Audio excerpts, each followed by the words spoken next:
India TV. ఎండల తీవ్రతతో సతమతం అవుతున్న తెలుగు రాష్ట్రాలకు ప్రజలకు వాతావరణ శాఖ చల్లని కబురు చెప్పింది. అల్పపీడన ప్రభావంతో తెలంగాణలో 3 రోజుల పాటు వర్షాలు కురిసే అవకాశం ఉందని వాతావరణ శాఖ స్పష్టం చేసింది. అలాగే ఆంధ్రప్రదేశ్ లో విభిన్న వాతావరణ పరిస్థితులు నెలకొంటాయని పేర్కొంది. ఒకవైపు బంగాళాఖాతంలో ఏర్పడిన అల్పపీడన ప్రభావంతో వర్షాలు కురుస్తుంటే మరోవైపు కొన్ని జిల్లాల్లో ఎండలు వడగాల్పులు జనాలను వణికిస్తున్నాయని ఏపీ విపత్తు నిర్వహణ శాఖ తెలిపింది. నైరుతి బంగాళాఖాతంలో అల్పపీడనం అదే ప్రాంతంలో కేంద్రీకృతమై ఉందని, ఇది రాగల 48 గంటల్లో మరింత బలపడే అవకాశం ఉందని స్పష్టం చేసింది. అల్పపీడనం నుండి ఉత్తర తమిళనాడు, రాయలసీమ, కర్ణాటక మీదుగా మరాఠ్వాడ వరకు ద్రోణి విస్తరించి ఉందని, వీటి ప్రభావంతో ఇవాళ అల్లూరి, పోలవరం, పశ్చిమ గోదావరి, ఏలూరు, కృష్ణా, ఎన్టీఆర్, గుంటూరు, బాపట్ల, నెల్లూరు, చిత్తూరు, తిరుపతి జిల్లాల్లో అక్కడక్కడ పిడుగులతో కూడిన తేలికపాటి వర్షాలు కురిసే అవకాశం ఉందన్నారు.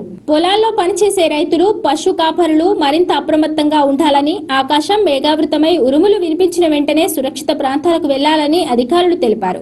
మరోవైపు అల్లూరు జిల్లా జీకే వీధి, ముంచించిపుట్టు, పెదబయలు, పోలవరం జిల్లా చింతూరు, కూనవరం, వరరామచంద్రపురం, గుర్తేడు మండలాల్లో వడగాళ్లు వీచే అవకాశం ఉందన్నారు. కొన్ని ప్రాంతాల్లో ఎండ ప్రభావం చూపే అవకాశం ఉందన్నారు. పేదలకు సొంతింటి కలను దగ్గర చేస్తూ ఇందిరమ్మ ఇళ్ల పథకానికి రాష్ట్ర ప్రభుత్వం మరింత వేగవంతం చేస్తోంది. జూన్ 2న ఆదిలాబాద్ లో 2వ విడత పథకాన్ని ప్రారంభించనున్నట్లు మంత్రి పొంగులేటి వెల్లడించారు. హైదరాబాద్ లో పేదల సొంతింటి కలను నిజం చేసే దిశగా రాష్ట్ర ప్రభుత్వం అమలు చేస్తున్న ఇందిరమ్మ ఇళ్ల పథకాన్ని మరింత వేగవంతం చేస్తున్నట్లు రాష్ట్ర రెవెన్యూ గృహ నిర్మాణాల శాఖ మంత్రి పొంగులేటి శ్రీనివాసరెడ్డి తెలిపారు.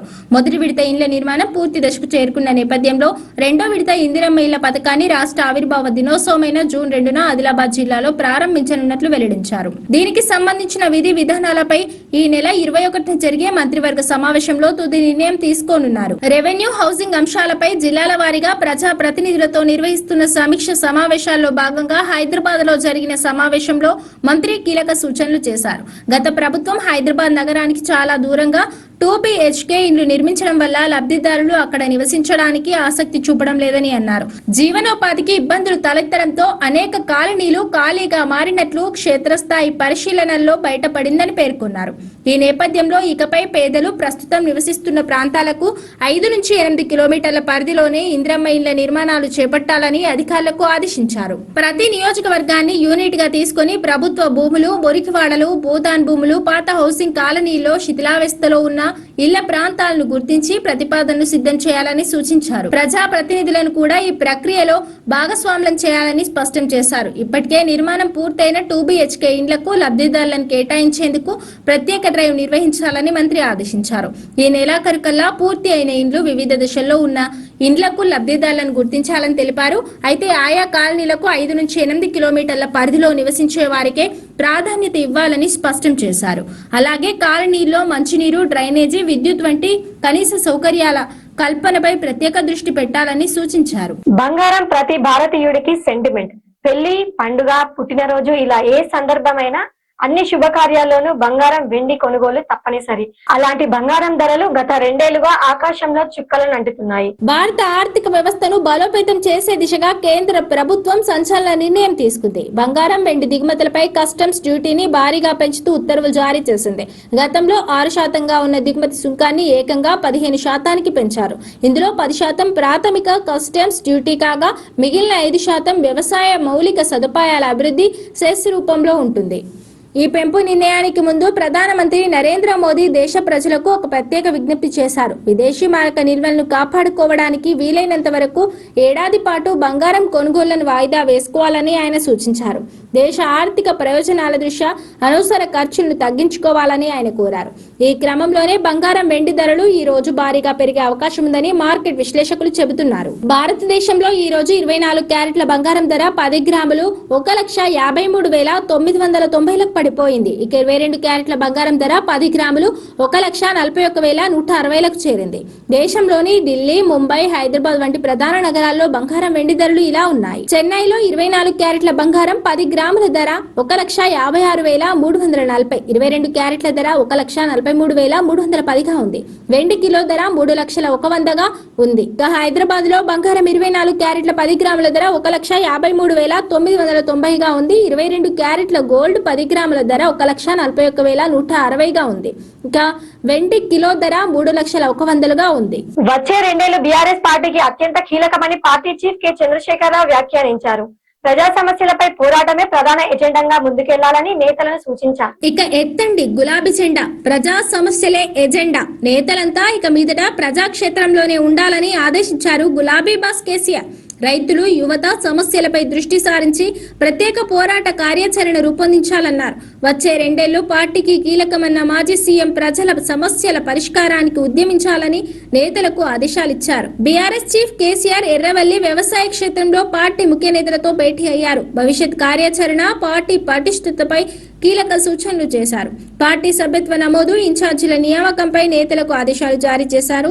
వచ్చే 2 ఏళ్లు పార్టీకి కీలకమన్న కేసీఆర్ ప్రజా సమస్యల ఎజెండాగా ఉద్యమ కార్యాచరణ రూపొందించాలన్నారు. తెలంగాణలో ఒక్కో జిల్లాలో ఒక్కో సమస్య ఉందన్నారు. ఆయా సమస్యల పరిష్కారం కోసం పోరుబాట పట్టాలని నేతలను సూచించారు. అన్నదాతల కష్టాలు, విద్యార్థులు, యువత సమస్యల పరిష్కారంపై ప్రత్యేక దృష్టి సారించాలన్నారు. ప్రజా సమస్యలపై ఎంత గట్టిగా కొట్లాడితే పార్టీకి అంత ఎక్కువ ఆదరణ లభిస్తుందన్నారు కేసీఆర్.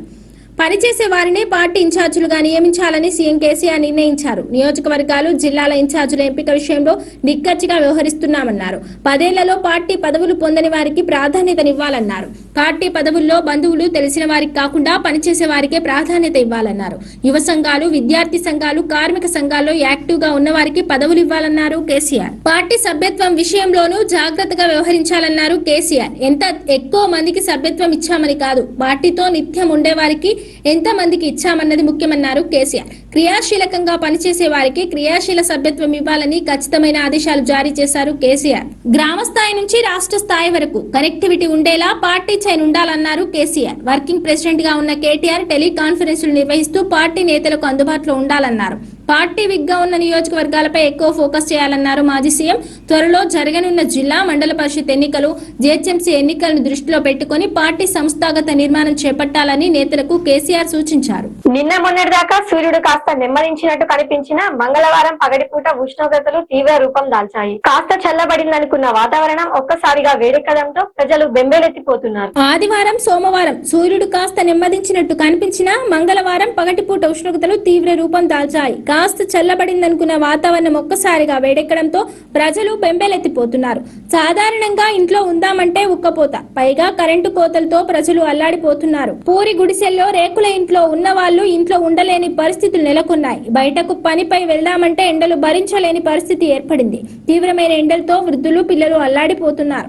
నిన్న అత్యధికంగా నిజామాబాద్ లో 44.5 డిగ్రీల సెల్సియస్ ఉష్ణోగ్రత నమోదైంది. కామారెడ్డి, జగిత్యాల, సిద్దిపేట, కొమరంభీం, నిర్మల్, ఆదిలాబాద్ జిల్లాలో 43 డిగ్రీల గరిష్ట ఉష్ణోగ్రత నమోదయ్యాయి. కొన్ని ప్రాంతాల్లో 43 డిగ్రీల నుంచి 44.4 డిగ్రీల మధ్య నమోదయ్యింది. మిగిలిన జిల్లాల్లో 40.5 నుంచి 42.9 డిగ్రీల మధ్య గరిష్ట ఉష్ణోగ్రత నమోదయ్యాయి. రాష్ట్రంలో మరో వారం రోజుల పాటు సాధారణం కంటే అత్యధిక ఉష్ణోగ్రతలు నమోదయ్యే అవకాశాలున్నాయని హైదరాబాద్ వాతావరణ కేంద్రం తెలిపింది. నార్త్ వెస్ట్ తెలంగాణతో పాటు సౌత్ తెలంగాణలో కూడా భారీగా ఉష్ణోగ్రతలు నమోదు కానున్నాయి. ముఖ్యంగా ఒడిశా, తమిళనాడు నుంచి వస్తోన్న వేడిగాళ్లతో తేమ శాతం తగ్గి ఉష్ణోగ్రతలు పెరుగుతున్నట్లు వాతావరణ కేంద్ర అధికారులు తెలిపారు. ఈ నెల 17 తర్వాత రాష్ట్రంలో క్రమంగా ఉష్ణోగ్రతలు తగ్గుముఖం పట్టే అవకాశాలున్నాయని తెలిపింది. బంగాళాఖాతంలో పరిస్థితుల కారణంగా అక్కడక్కడ వర్షాలు కురిసే అవకాశం ఉందని చెప్పింది. అంతేకాదు, దక్షిణ బంగాళాఖాతం, అండమాన్ నికోబార్ దీవుల ప్రాంతాల్లో నైరుతి రుతుపవనాలు ఏర్పడడానికి అనుకూలమైన పరిస్థితులు ఏర్పడనున్నాయి. మొత్తంగా చూసుకుంటే ఈ నెల 23 లేదా 24న దక్షిణ ప్రాంతాన్ని నైరుతి రుతుపవనాలు తాకే అవకాశాలు మెండుగా ఉన్నాయని చెబుతున్నారు. అప్పటి పరిస్థితులను బట్టి అటు ఇటుగా మారే అవకాశాలున్నాయని వాతావరణ కేంద్రం తెలిపింది. అమెరికా, ఇరాన్ యుద్ధం వల్ల తలెత్తిన ఆర్థిక సవాళ్ల నేపథ్యంలో పొదుపు పాటించాలని, దుబారా ఖర్చులను తగ్గించుకోవాలని ఇటీవల ప్రధాని మోడీ దేశ పౌరులకు విజ్ఞప్తి చేసిన సంగతి తెలిసింది. తాజాగా ఆయన మరోసారి తన విజ్ఞప్తిని పునరుద్ఘాటించారు. అమెరికా, ఇరాన్ యుద్ధం వల్ల తలెత్తిన ఆర్థిక సవాళ్ల నేపథ్యంలో పొదుపు పాటించాలని, దుబారా ఖర్చులను తగ్గించుకోవాలని ఇటీవల ప్రధాని మోదీ దేశ పౌరులకు విజ్ఞప్తి చేసిన సంగతి తెలిసిందే. తాజాగా ఆయన తన విజ్ఞప్తిని మరోసారి పునరుద్ఘాటించారు. ప్రజా రవాణా, ఎలక్ట్రిక్ వాహనాలను ఉపయోగించడం ద్వారా ఇంధన వినియోగాన్ని తగ్గించుకోవాలని పౌరులను మరోసారి కోరారు. అలాగే ప్రభుత్వ, ప్రైవేట్ కార్యాలయాల్లో వర్క్ ఫ్రం హోం ఏర్పాట్లను ఆయన ప్రోత్సహిస్తున్నారు. గుజరాత్ లోని వడోదరలో సర్దార్ ధామ్ హాస్టల్ ప్రారంభోత్సవంలో ప్రధాని మోదీ మాట్లాడారు.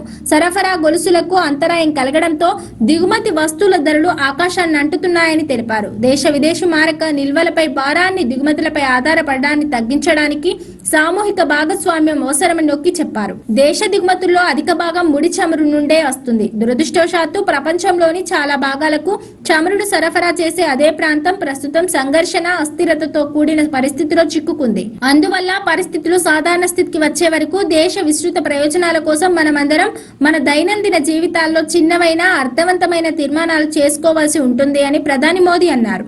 పెట్రోల్, డీజిల్ వాడకాన్ని వీలైనంత వరకు తగ్గించాలని నా దేశ పౌరులకు నేను విజ్ఞప్తి చేస్తున్నా. మెట్రోను ఉపయోగించండి, ఎలక్ట్రిక్ బస్సులు, ప్రజా రవాణాను ఎక్కువగా వినియోగించండి, కార్ పూలింగ్ ను ప్రోత్సహించండి. కారు ఉన్నవారు ఒకే వాహనంలో ఎక్కువ మందిని తీసుకెళ్లాలి. డిజిటల్ టెక్నాలజీని ఇప్పుడు ఎన్నో విషయాలను సులభతరం చేసింది. టెక్నాలజీ సాయం కూడా మనకు ఎంతో ప్రయోజనకరంగా ఉంటుంది.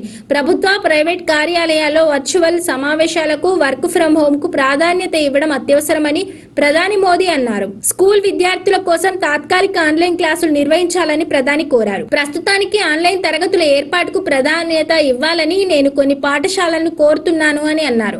దేశంలోని ప్రభుత్వ, ప్రైవేట్ చారిటీ స్కూళ్లు ఆన్లైన్ క్లాసులకు షిఫ్ట్ అవ్వాలని ఆయన సూచించారు.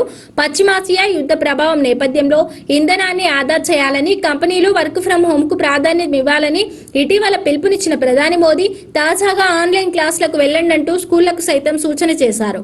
అయితే కరోనా సమయంలో 2 సంవత్సరాల పాటు విద్యార్థులు స్కూళ్లు ఆన్లైన్ మీద ఆధారపడి ఉన్నాయి. వాళ్ళ ఉద్యోగాలకు ఆర్జీలు పెడితే కరోనా బ్యాచ్ అనే ముద్రతో వారికి సరిగా ఉద్యోగాలు కూడా రాని పరిస్థితి. ఇప్పుడు మళ్ళీ ఆన్లైన్ క్లాసులు అంటే పిల్లల చదువులు ఏమవుతాయోనని ఆందోళన తల్లిదండ్రుల్లో నెలకొంది. దేశంలో బంగారం దిగుమతులపై భారీ మొత్తంలో డబ్బు ఖర్చవుతోందని ప్రధాని అన్నారు. పసిడి కొనుగోళ్లను తాత్కాలికంగా నిలిపివేయాలని పిలుపునిచ్చారు. విదేశీ వస్తువుల కంటే స్థానికంగా తయారైన ఉత్పత్తులకు ప్రాధాన్యతనిచ్చే వోకల్ ఫర్ లోకల్ కు ఆయన మద్దతు తెలిపారు. అమెరికా, ఇరాన్ మధ్య యుద్ధం ఆగే పరిస్థితులు కనిపించడం లేదు. ఈ దేశాల మధ్య యుద్ధం 3వ నెలలోకి ప్రవేశించింది. సుదీర్ఘ కాలంగా కొనసాగుతున్న సంఘర్షణపై సర్వత్రా ఆందోళన వ్యక్తమవుతోంది. గ్రామీణ డాక్ సేవకులకు బిగ్ న్యూస్. కేంద్ర ప్రభుత్వం లక్షలాది గ్రామీణ తపాలా ఉద్యోగులకు కరువు భత్యాన్ని పెంచింది. ఇకపై గ్రామీణ డాక్ సేవకులకు జనవరి 1, 2026 నుండి తమ ప్రాథమిక time related continuity allowance 60% DA పొందుతారు. గ్రామీణ డాక్ సేవకులకు బిగ్ న్యూస్. కేంద్ర ప్రభుత్వం లక్షలాది గ్రామీణ తపాలా ఉద్యోగుల కరువు భత్యాన్ని పెంచింది. ఇకపై గ్రామీణ డాక్ సేవకులు జనవరి 1, 2026 నుంచి తమ ప్రాథమిక టైం రిలేటెడ్ కంటిన్యూటీ అలవెన్స్ పై 60% డిఏ పొందుతారు. తపాలా శాఖ జారీ చేసిన ఉత్తర్వు ప్రకారం కేంద్ర ఉద్యోగుల డిఏకు సమానమైన బెనిఫిట్స్ అందించాలనే లక్ష్యంతో ఈ నిర్ణయం తీసుకుంది. దాంతో దేశవ్యాప్తంగా లక్షలాది గ్రామీణ తపాలా ఉద్యోగుల నెలవారీ ఆదాయం నేరుగా పెరుగుతుంది. మే 10, 2026 జారీ చేసిన ఉత్తర్వుల్లో గ్రామీణ తపాలా కార్మికులు ఇకపై కేంద్ర ప్రభుత్వ ఉద్యోగులతో సమానమైన డిఏ రేటును పొందుతారని తపాలా శాఖ స్పష్టంగా పేర్కొంది. గతంలో 58% ఉన్న డిఏ రేటును 60% పెంచారు. ఏప్రిల్ 22, 2026 ఆర్థిక మంత్రిత్వ శాఖలోని వ్యయ విభాగం జారీ చేసిన ఆఫీస్ మెమరాండం ప్రకారం ఈ నిర్ణయం అమలవుతుంది. నిరంతరం పెరుగుతున్న ద్రవ్యోల్బణం దృష్ట్యా ఉద్యోగులకు ఉపశమనం కల్పించడం అవసరమని ప్రభుత్వం పేర్కొంది. అయితే ఈ పెంపు ఉద్యోగుల జీతాలపై నేరుగా ప్రభావం చూపుతుంది. ఉదాహరణకు ఒక గ్రామీణ డాక్ సేవక్ కనీస వేతనం 20,000 అయితే ఇప్పుడు 12,000 డిఏ పొందుతారు. దాంతో వారి మొత్తం నెల జీతం 32,000కు పెరుగుతుంది. అదేవిధంగా 25,000 రూపాయల కనీస వేతనం పొందుతున్న ఉద్యోగి 15,000 డిఏ పొందుతారు. వారి మొత్తం జీతం 40,000 అవుతుంది. పెరిగిన డిఏ ఉద్యోగులకు నెలవారీ సేవింగ్, గృహ ఖర్చుల కోసం ఉపయోగించుకోవచ్చు. వాస్తవానికి ద్రవ్యోల్బణం నుంచి రిలీఫ్ కోసం ప్రభుత్వ ఉద్యోగులకు, పెన్షనర్లకు కరువు భత్యం అందిస్తారు. మార్కెట్లో ఆహారం, ఇంధనం, విద్యుత్, ఇతర నిత్యావసర వస్తువుల ధరలు పెరిగినప్పుడు ఉద్యోగుల ఆదాయాలను బ్యాలెన్స్ చేసేందుకు ప్రభుత్వం డిఏను పెంచుతుంది. అందుకే డిఏలో ప్రతి పెంపు ప్రభుత్వ ఉద్యోగులకు బిగ్ రిలీఫ్ అందిస్తుంది. కేంద్ర ప్రభుత్వ ఉద్యోగులు, పెన్షనర్లకు ఇచ్చే డిఏ, డిఆర్ రేట్లను 58% నుంచి 60%కి పెంచుతూ ప్రభుత్వం ఇటీవల 2% పెంపును ఆమోదించింది. తద్వారా గ్రామీణ తపాలా కార్మికులు కూడా లబ్ధి పొందుతారు. ఈ నిర్ణయంతో గ్రామీణ ప్రాంతాల్లో పనిచేస్తున్న తపాలా ఉద్యోగుల ఆర్థిక పరిస్థితిని బలోపేతం చేస్తుందని భావిస్తున్నారు. పెరుగుతున్న ద్రవ్యోల్బణం, జీవన వ్యయం నేపథ్యంలో ఈ నిర్ణయం లక్షలాది కుటుంబాలకు ఊరటనిచ్చింది. ఇది ఇవాల్టి బులెటిన్. మరో బులెటిన్ లో మళ్ళీ కలుద్దాం. స్టే ఆన్ కోవా టీవీ. వెల్కమ్ టు కువా టీవీ. ఎండల తీవ్రతతో సతమతం అవుతున్న తెలుగు రాష్ట్రాలకు ప్రజలకు వాతావరణ శాఖ చల్లని కబురు చెప్పింది. అల్పపీడన ప్రభావంతో తెలంగాణలో 3 రోజుల పాటు వర్షాలు కురిసే అవకాశం ఉందని వాతావరణ శాఖ స్పష్టం చేసింది. అలాగే ఆంధ్రప్రదేశ్ లో విభిన్న వాతావరణ పరిస్థితులు నెలకొంటాయని పేర్కొంది. ఒకవైపు బంగాళాఖాతంలో ఏర్పడిన అల్పపీడన ప్రభావంతో వర్షాలు కురుస్తుంటే మరోవైపు కొన్ని జిల్లాల్లో ఎండలు వడగాల్పులు జనాలను వణికిస్తున్నాయని ఏపీ విపత్తు నిర్వహణ శాఖ తెలిపింది. నైరుతి బంగాళాఖాతంలో అల్పపీడనం అదే ప్రాంతంలో కేంద్రీకృతమై ఉందని, ఇది రాగల 48 గంటల్లో మరింత బలపడే అవకాశం ఉందని స్పష్టం చేసింది. అల్పపీడనం నుండి ఉత్తర తమిళనాడు, రాయలసీమ, కర్ణాటక మీదుగా మరాఠ్వాడ వరకు ద్రోణి విస్తరించి ఉందని, వీటి ప్రభావంతో ఇవాళ అల్లూరి, పోలవరం, పశ్చిమ గోదావరి, ఏలూరు, కృష్ణా, ఎన్టీఆర్, గుంటూరు, బాపట్ల, నెల్లూరు, చిత్తూరు, తిరుపతి జిల్లాల్లో అక్కడక్కడ పిడుగులతో కూడిన తేలికపాటి వర్షాలు కురిసే అవకాశం ఉందన్నారు. పొలాల్లో పనిచేసే రైతులు, పశు కాపరులు మరింత అప్రమత్తంగా ఉండాలని, ఆకాశం మేఘావృతమై ఉరుములు వినిపించిన వెంటనే సురక్షిత ప్రాంతాలకు వెళ్లాలని అధికారులు తెలిపారు. మరోవైపు అల్లూరు జిల్లా జీకే వీధి, ముంచించిపుట్టు, పెదబయలు, పోలవరం జిల్లా చింతూరు, కూనవరం, వరరామచంద్రపురం, గుర్తేడు మండలాల్లో వడగాళ్లు వీచే అవకాశం ఉందన్నారు. కొన్ని ప్రాంతాల్లో ఎండ ప్రభావం చూపే అవకాశం ఉందన్నారు. పేదలకు సొంతింటి కలను దగ్గర చేస్తూ ఇందిరమ్మ ఇళ్ల పథకానికి రాష్ట్ర ప్రభుత్వం మరింత వేగవంతం చేస్తోంది. జూన్ 2న ఆదిలాబాద్ లో 2వ విడత పథకాన్ని ప్రారంభించనున్నట్లు మంత్రి పొంగులేటి వెల్లడించారు. హైదరాబాద్ లో పేదల సొంతింటి కలను నిజం చేసే దిశగా రాష్ట్ర ప్రభుత్వం అమలు చేస్తున్న ఇందిరమ్మ ఇళ్ల పథకాన్ని మరింత వేగవంతం చేస్తున్నట్లు రాష్ట్ర రెవెన్యూ గృహ నిర్మాణాల శాఖ మంత్రి పొంగులేటి శ్రీనివాసరెడ్డి తెలిపారు. మొదటి విడత ఇండ్ల నిర్మాణం పూర్తి దశకు చేరుకున్న నేపథ్యంలో 2వ విడత ఇందిరమ్మ ఇళ్ల పథకాన్ని రాష్ట్ర ఆవిర్భావ దినోత్సవమైన జూన్ 2న ఆదిలాబాద్ జిల్లాలో ప్రారంభించనున్నట్లు వెల్లడించారు. దీనికి సంబంధించిన విధి విధానాలపై ఈ నెల 21న జరిగే మంత్రివర్గ సమావేశంలో తుది నిర్ణయం తీసుకోనున్నారు. రెవెన్యూ, హౌసింగ్ అంశాలపై జిల్లాల వారీగా ప్రజా ప్రతినిధులతో నిర్వహిస్తున్న సమీక్ష సమావేశాల్లో భాగంగా హైదరాబాద్ లో జరిగిన సమావేశంలో మంత్రి కీలక సూచనలు చేశారు. గత ప్రభుత్వం హైదరాబాద్ నగరానికి చాలా దూరంగా 2 BHK ఇండ్లు నిర్మించడం వల్ల లబ్ధిదారులు అక్కడ నివసించడానికి ఆసక్తి చూపడం లేదని అన్నారు. జీవనోపాధికి ఇబ్బందులు తలెత్తడంతో అనేక కాలనీలు ఖాళీగా మారినట్లు క్షేత్రస్థాయి పరిశీలనల్లో బయటపడిందని పేర్కొన్నారు. ఈ నేపథ్యంలో ఇకపై పేదలు ప్రస్తుతం నివసిస్తున్న ప్రాంతాలకు 5 నుంచి 8 కిలోమీటర్ల పరిధిలోనే ఇందిరమ్మ ఇళ్ల నిర్మాణాలు చేపట్టాలని అధికారులకు ఆదేశించారు. ప్రతి నియోజకవర్గాన్ని యూనిట్ గా తీసుకుని ప్రభుత్వ భూములు, మురికివాడలు, భూదాన్ భూములు, పాత హౌసింగ్ కాలనీల్లో శిథిలావస్థలో ఉన్న ఇళ్ల ప్రాంతాలను గుర్తించి ప్రతిపాదనలు సిద్ధం చేయాలని సూచించారు. ప్రజా ప్రతినిధులను కూడా ఈ ప్రక్రియలో భాగస్వామ్యం చేయాలని స్పష్టం చేశారు. ఇప్పటికే నిర్మాణం పూర్తయిన 2 BHK ఇండ్లకు లబ్ధిదారులను కేటాయించేందుకు ప్రత్యేక డ్రైవ్ నిర్వహించాలని మంత్రి ఆదేశించారు. ఈ నెలాఖరుకల్లా పూర్తి అయిన ఇండ్లు, వివిధ దశల్లో ఉన్న ఇండ్లకు లబ్ధిదారులను గుర్తించాలని తెలిపారు. అయితే ఆయా కాలనీలకు 5 నుంచి 8 కిలోమీటర్ల పరిధిలో నివసించే వారికే ప్రాధాన్యత ఇవ్వాలని స్పష్టం చేశారు. అలాగే కాలనీల్లో మంచినీరు, డ్రైనేజీ, విద్యుత్ వంటి కనీస సౌకర్యాల కల్పనపై ప్రత్యేక దృష్టి పెట్టాలని సూచించారు. బంగారం ప్రతి భారతీయుడికి సెంటిమెంట్. పెళ్లి, పండుగ, పుట్టినరోజు ఇలా ఏ సందర్భమైనా అన్ని శుభకార్యాల్లోనూ బంగారం, వెండి కొనుగోలు తప్పనిసరి. అలాంటి బంగారం ధరలు గత 2 ఏళ్లుగా ఆకాశంలో చుక్కలను అంటున్నాయి. భారత ఆర్థిక వ్యవస్థను బలోపేతం చేసే దిశగా కేంద్ర ప్రభుత్వం సంచలన నిర్ణయం తీసుకుంది. బంగారం, వెండి దిగుమతులపై కస్టమ్స్ డ్యూటీని భారీగా పెంచుతూ ఉత్తర్వులు జారీ చేసింది. గతంలో 6% ఉన్న దిగుమతి సుంకాన్ని ఏకంగా 15% పెంచారు. ఇందులో 10% ప్రాథమిక కస్టమ్స్ డ్యూటీ కాగా మిగిలిన 5% వ్యవసాయ మౌలిక సదుపాయాల అభివృద్ధి సెస్ రూపంలో ఉంటుంది. ఈ పెంపు నిర్ణయానికి ముందు ప్రధానమంత్రి నరేంద్ర మోదీ దేశ ప్రజలకు ఒక ప్రత్యేక విజ్ఞప్తి చేశారు. విదేశీ మారక నిల్వలను కాపాడుకోవడానికి వీలైనంత వరకు ఏడాది పాటు బంగారం కొనుగోళ్లను వాయిదా వేసుకోవాలని ఆయన సూచించారు. దేశ ఆర్థిక ప్రయోజనాల దృష్ట్యా అనవసర ఖర్చులను తగ్గించుకోవాలని ఆయన కోరారు. ఈ క్రమంలోనే బంగారం, వెండి ధరలు ఈ రోజు భారీగా పెరిగే అవకాశం ఉందని మార్కెట్ విశ్లేషకులు చెబుతున్నారు. భారతదేశంలో ఈ రోజు 24 క్యారెట్ల బంగారం ధర 10 గ్రాములు 1,53,990 పడిపోయింది. ఇక 22 క్యారెట్ల బంగారం ధర 10 గ్రాములు 1,41,160లకు చేరింది. దేశంలోని ఢిల్లీ, ముంబై, హైదరాబాద్ వంటి ప్రధాన నగరాల్లో బంగారం, వెండి ధరలు ఇలా ఉన్నాయి. చెన్నైలో 24 క్యారెట్ల బంగారం 10 గ్రాములు గ్రాముల ధర 1,56,340, 22 క్యారెట్ల ధర 1,43,310గా ఉంది. వెండి కిలో ధర 3,01,100గా ఉంది. ఇక హైదరాబాద్ లో బంగారం 24 క్యారెట్ల 10 గ్రాముల ధర 1,53,990గా ఉంది. 22 క్యారెట్ల గోల్డ్ 10 గ్రాముల ధర 1,41,160గా ఉంది. ఇక వెండి కిలో ధర 3,01,100గా ఉంది. వచ్చే 2 ఏళ్లు బీఆర్ఎస్ పార్టీకి అత్యంత కీలకమని పార్టీ చీఫ్ కె చంద్రశేఖరరావు వ్యాఖ్యానించారు. ప్రజా సమస్యలపై పోరాటమే ప్రధాన ఎజెండాగా ముందుకెళ్లాలని నేతలను సూచించారు. ఇక ఎత్తండి గులాబీ జెండా, ప్రజా సమస్యలే ఎజెండా. నేతలంతా ఇక మీదట ప్రజాక్షేత్రంలోనే ఉండాలని ఆదేశించారు గులాబీ బాస్ కేసీఆర్. రైతులు, యువత సమస్యలపై దృష్టి సారించి ప్రత్యేక పోరాట కార్యాచరణ రూపొందించాలన్నారు. వచ్చే 2 ఏళ్లు పార్టీకి కీలకమన్న మాజీ సీఎం ప్రజల సమస్యల పరిష్కారానికి ఉద్యమించాలని నేతలకు ఆదేశాలిచ్చారు. బీఆర్ఎస్ చీఫ్ కేసీఆర్ ఎర్రవల్లి వ్యవసాయ క్షేత్రంలో పార్టీ ముఖ్య నేతలతో భేటీ అయ్యారు. భవిష్యత్ కార్యాచరణ, పార్టీ పటిష్టతపై కీలక సూచనలు చేశారు. పార్టీ సభ్యత్వ నమోదు, ఇన్ఛార్జీల నియామకంపై నేతలకు ఆదేశాలు జారీ చేశారు.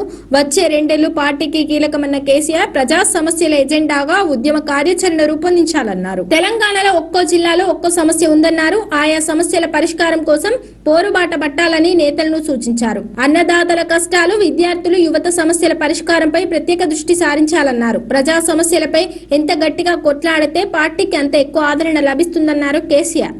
పనిచేసే వారిని పార్టీ ఇన్ఛార్జీలుగా నియమించాలని సీఎం కేసీఆర్ నిర్ణయించారు. నియోజకవర్గాలు, జిల్లాల ఇన్ఛార్జీల ఎంపిక విషయంలో నిక్కచ్చిగా వ్యవహరిస్తున్నామన్నారు. 10 ఏళ్లలో పార్టీ పదవులు పొందని వారికి ప్రాధాన్యతనివ్వాలన్నారు.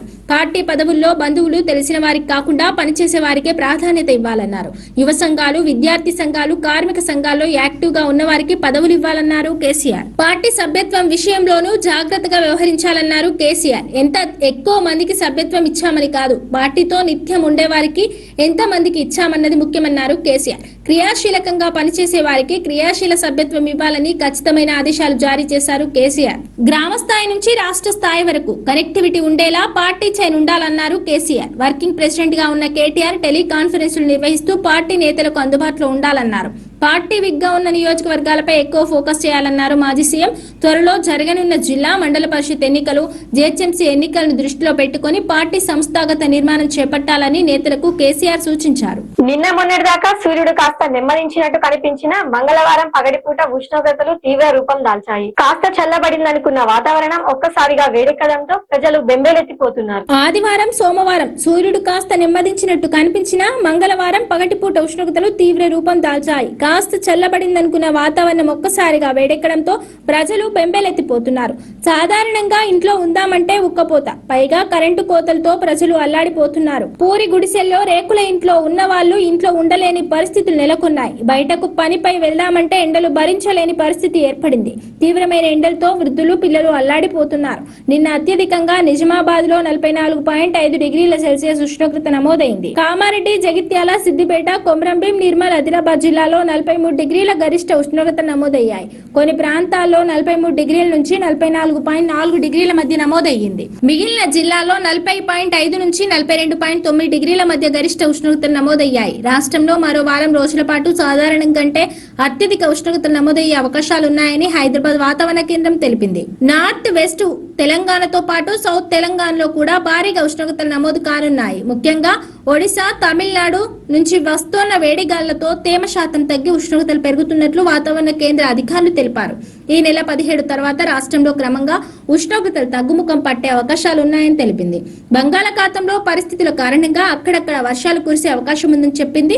అంతేకాదు, దక్షిణ బంగాళాఖాతం, అండమాన్ నికోబార్ దీవుల ప్రాంతాల్లో నైరుతి రుతుపవనాలు ఏర్పడడానికి అనుకూలమైన పరిస్థితులు ఏర్పడనున్నాయి. మొత్తంగా చూసుకుంటే ఈ నెల 23 లేదా 24న దక్షిణ ప్రాంతాన్ని నైరుతి రుతుపవనాలు తాకే అవకాశాలు మెండుగా ఉన్నాయని చెబుతున్నారు. అప్పటి పరిస్థితులను బట్టి అటు ఇటుగా మారే అవకాశాలున్నాయని వాతావరణ కేంద్రం తెలిపింది. అమెరికా, ఇరాన్ యుద్ధం వల్ల తలెత్తిన ఆర్థిక సవాళ్ల నేపథ్యంలో పొదుపు పాటించాలని, దుబారా ఖర్చులను తగ్గించుకోవాలని ఇటీవల ప్రధాని మోడీ దేశ పౌరులకు విజ్ఞప్తి చేసిన సంగతి తెలిసింది. తాజాగా ఆయన మరోసారి తన విజ్ఞప్తిని పునరుద్ఘాటించారు. అమెరికా, ఇరాన్ యుద్ధం వల్ల తలెత్తిన ఆర్థిక సవాళ్ల నేపథ్యంలో పొదుపు పాటించాలని, దుబారా ఖర్చులను తగ్గించుకోవాలని ఇటీవల ప్రధాని మోదీ దేశ పౌరులకు విజ్ఞప్తి చేసిన సంగతి తెలిసిందే. తాజాగా ఆయన తన విజ్ఞప్తిని మరోసారి పునరుద్ఘాటించారు. ప్రజా రవాణా, ఎలక్ట్రిక్ వాహనాలను ఉపయోగించడం ద్వారా ఇంధన వినియోగాన్ని తగ్గించుకోవాలని పౌరులను మరోసారి కోరారు. అలాగే ప్రభుత్వ, ప్రైవేట్ కార్యాలయాల్లో వర్క్ ఫ్రం ఫ్రమ్ హోమ్ ఏర్పాట్లను ఆయన ప్రోత్సహిస్తున్నారు. గుజరాత్లోని వడోదరలో సర్దార్ ధామ్ హాస్టల్ ప్రారంభోత్సవంలో ప్రధాని మోదీ మాట్లాడారు. సరఫరా గొలుసులకు అంతరాయం కలగడంతో దిగుమతి వస్తువుల ధరలు ఆకాశాన్ని అంటుతున్నాయని తెలిపారు. దేశ విదేశీ మారక నిల్వలపై భారాన్ని, దిగుమతులపై ఆధారపడడాన్ని తగ్గించడానికి సామూహిక భాగస్వామ్యం అవసరమని నొక్కి చెప్పారు. దేశ దిగుమతుల్లో అధిక భాగం ముడి చమురు నుండే వస్తుంది. దురదృష్టవశాత్తు ప్రపంచంలోని చాలా భాగాలకు చమురును సరఫరా చేసే అదే ప్రాంతం ప్రస్తుతం సంఘర్షణ, అస్థిరతతో కూడిన పరిస్థితిలో చిక్కుకుంది. అందువల్ల పరిస్థితులు సాధారణ స్థితికి వచ్చే వరకు దేశ విస్తృత ప్రయోజనాల కోసం మనమందరం మన దైనందిన జీవితాల్లో చిన్నవైన అర్థవంతమైన తీర్మానాలు చేసుకోవాల్సి ఉంటుంది అని ప్రధాని మోదీ అన్నారు. పెట్రోల్, డీజిల్ వాడకాన్ని వీలైనంత వరకు తగ్గించాలని నా దేశ పౌరులకు నేను విజ్ఞప్తి చేస్తున్నా. మెట్రోను ఉపయోగించండి, ఎలక్ట్రిక్ బస్సులు, ప్రజా రవాణాను ఎక్కువగా వినియోగించండి, కార్ పూలింగ్ ను ప్రోత్సహించండి. కారు ఉన్నవారు ఒకే వాహనంలో ఎక్కువ మందిని తీసుకెళ్లాలి. డిజిటల్ టెక్నాలజీని ఇప్పుడు ఎన్నో విషయాలను సులభతరం చేసింది. టెక్నాలజీ సాయం కూడా మనకు ఎంతో ప్రయోజనకరంగా ఉంటుంది. ప్రభుత్వ, ప్రైవేట్ కార్యాలయాల్లో వర్చువల్ సమావేశాలకు, వర్క్ ఫ్రం హోమ్ కు ప్రాధాన్యత ఇవ్వడం అత్యవసరమని ప్రధాని మోదీ అన్నారు. స్కూల్ విద్యార్థుల కోసం తాత్కాలిక ఆన్లైన్ క్లాసులు నిర్వహించాలని ప్రధాని కోరారు. ప్రస్తుతానికి ఆన్లైన్ తరగతుల ఏర్పాటుకు ప్రాధాన్యత ఇవ్వాలని నేను కొన్ని పాఠశాలలను కోరుతున్నాను అని అన్నారు. దేశంలోని ప్రభుత్వ, ప్రైవేట్ చారిటీ స్కూళ్లు ఆన్లైన్ క్లాసులకు షిఫ్ట్ అవ్వాలని ఆయన సూచించారు. పశ్చిమాసియా యుద్ధ ప్రభావం నేపథ్యంలో ఇంధనాన్ని ఆదా చేయాలని, కంపెనీలు వర్క్ ఫ్రం హోమ్ కు ప్రాధాన్యత ఇవ్వాలని ఇటీవల పిలుపునిచ్చిన ప్రధాని మోదీ తాజాగా ఆన్లైన్ క్లాసులకు వెళ్లండంటూ స్కూళ్లకు సైతం సూచన చేశారు. అయితే కరోనా సమయంలో 2 సంవత్సరాల పాటు విద్యార్థులు స్కూళ్లు ఆన్లైన్ మీద ఆధారపడి ఉన్నాయి. వాళ్ళ ఉద్యోగాలకు ఆర్జీలు పెడితే కరోనా బ్యాచ్ అనే ముద్రతో వారికి సరిగా ఉద్యోగాలు కూడా రాని పరిస్థితి. ఇప్పుడు మళ్ళీ ఆన్లైన్ క్లాసులు అంటే పిల్లల చదువులు ఏమవుతాయోనని ఆందోళన తల్లిదండ్రుల్లో నెలకొంది. దేశంలో బంగారం దిగుమతులపై భారీ మొత్తంలో డబ్బు ఖర్చు అవుతోందని ప్రధాని అన్నారు. పసిడి కొనుగోళ్లను తాత్కాలికంగా నిలిపివేయాలని పిలుపునిచ్చారు. విదేశీ వస్తువుల కంటే స్థానికంగా తయారైన ఉత్పత్తులకు ప్రాధాన్యతనిచ్చే వోకల్ ఫర్ లోకల్ కు ఆయన మద్దతు తెలిపారు. అమెరికా, ఇరాన్ మధ్య యుద్ధం ఆగే పరిస్థితులు కనిపించడం లేదు. ఈ దేశాల మధ్య యుద్ధం 3వ నెలలోకి ప్రవేశించింది. సుదీర్ఘ కాలంగా కొనసాగుతున్న సంఘర్షణపై సర్వత్రా ఆందోళన వ్యక్తమవుతోంది. గ్రామీణ డాక్ సేవకులకు బిగ్ న్యూస్. కేంద్ర ప్రభుత్వం లక్షలాది గ్రామీణ తపాలా ఉద్యోగులకు కరువు భత్యాన్ని పెంచింది. ఇకపై గ్రామీణ డాక్ సేవకులకు జనవరి 1, 2026 నుండి తమ ప్రాథమిక time related continuity allowance 60% DA పొందుతారు. గ్రామీణ డాక్ సేవకులకు బిగ్ న్యూస్. కేంద్ర ప్రభుత్వం లక్షలాది గ్రామీణ తపాలా ఉద్యోగుల కరువు భత్యాన్ని పెంచింది. ఇకపై గ్రామీణ డాక్ సేవకులు జనవరి 1, 2026 నుంచి తమ ప్రాథమిక టైం రిలేటెడ్ కంటిన్యూటీ అలవెన్స్ పై 60% డిఏ పొందుతారు. తపాలా శాఖ జారీ చేసిన ఉత్తర్వు ప్రకారం కేంద్ర ఉద్యోగుల డిఏకు సమానమైన బెనిఫిట్స్ అందించాలనే లక్ష్యంతో ఈ నిర్ణయం తీసుకుంది. దాంతో దేశవ్యాప్తంగా లక్షలాది గ్రామీణ తపాలా ఉద్యోగుల నెలవారీ ఆదాయం నేరుగా పెరుగుతుంది. మే 10, 2026 జారీ చేసిన ఉత్తర్వుల్లో గ్రామీణ తపాలా కార్మికులు ఇకపై కేంద్ర ప్రభుత్వ ఉద్యోగులతో సమానమైన డిఏ రేటును పొందుతారని తపాలా శాఖ స్పష్టంగా పేర్కొంది. గతంలో 58% ఉన్న డిఏ రేటును 60% పెంచారు. ఏప్రిల్ 22, 2026 ఆర్థిక మంత్రిత్వ శాఖలోని వ్యయ విభాగం జారీ చేసిన ఆఫీస్ మెమరాండం ప్రకారం ఈ నిర్ణయం అమలవుతుంది. నిరంతరం పెరుగుతున్న ద్రవ్యోల్బణం దృష్ట్యా ఉద్యోగులకు ఉపశమనం కల్పించడం అవసరమని ప్రభుత్వం పేర్కొంది. అయితే ఈ పెంపు ఉద్యోగుల జీతాలపై నేరుగా ప్రభావం చూపుతుంది. ఉదాహరణకు ఒక గ్రామీణ డాక్ సేవక్ కనీస వేతనం 20,000 అయితే ఇప్పుడు 12,000 డిఏ పొందుతారు. దాంతో వారి మొత్తం నెల జీతం 32,000కు పెరుగుతుంది. అదేవిధంగా 25,000 రూపాయల కనీస వేతనం పొందుతున్న ఉద్యోగి 15,000 డిఏ పొందుతారు. వారి మొత్తం జీతం 40,000 అవుతుంది. పెరిగిన డిఏ ఉద్యోగులకు నెలవారీ సేవింగ్, గృహ ఖర్చుల కోసం ఉపయోగించుకోవచ్చు. వాస్తవానికి ద్రవ్యోల్బణం నుంచి రిలీఫ్ కోసం ప్రభుత్వ ఉద్యోగులకు, పెన్షనర్లకు కరువు భత్యం అందిస్తారు. మార్కెట్లో ఆహారం, ఇంధనం, విద్యుత్, ఇతర నిత్యావసర వస్తువుల ధరలు పెరిగినప్పుడు ఉద్యోగుల ఆదాయాలను బ్యాలెన్స్ చేసేందుకు ప్రభుత్వం డిఏను పెంచుతుంది. అందుకే డిఏలో ప్రతి పెంపు ప్రభుత్వ ఉద్యోగులకు బిగ్ రిలీఫ్ అందిస్తుంది. కేంద్ర ప్రభుత్వ ఉద్యోగులు, పెన్షనర్లకు ఇచ్చే డిఏ, డిఆర్ రేట్లను 58% నుంచి 60%కి పెంచుతూ ప్రభుత్వం ఇటీవల 2% పెంపును ఆమోదించింది. తద్వారా గ్రామీణ తపాలా కార్మికులు కూడా లబ్ధి పొందుతారు. ఈ నిర్ణయంతో గ్రామీణ ప్రాంతాల్లో పనిచేస్తున్న తపాలా ఉద్యోగుల ఆర్థిక పరిస్థితిని బలోపేతం చేస్తుందని భావిస్తున్నారు. పెరుగుతున్న ద్రవ్యోల్బణం, జీవన వ్యయం నేపథ్యంలో ఈ నిర్ణయం లక్షలాది కుటుంబాలకు ఊరటనిచ్చింది. ఇది ఇవాల్టి బులెటిన్. మరో బులెటిన్ లో మళ్ళీ కలుద్దాం. స్టే ఆన్ కోవా టీవీ. దేవుని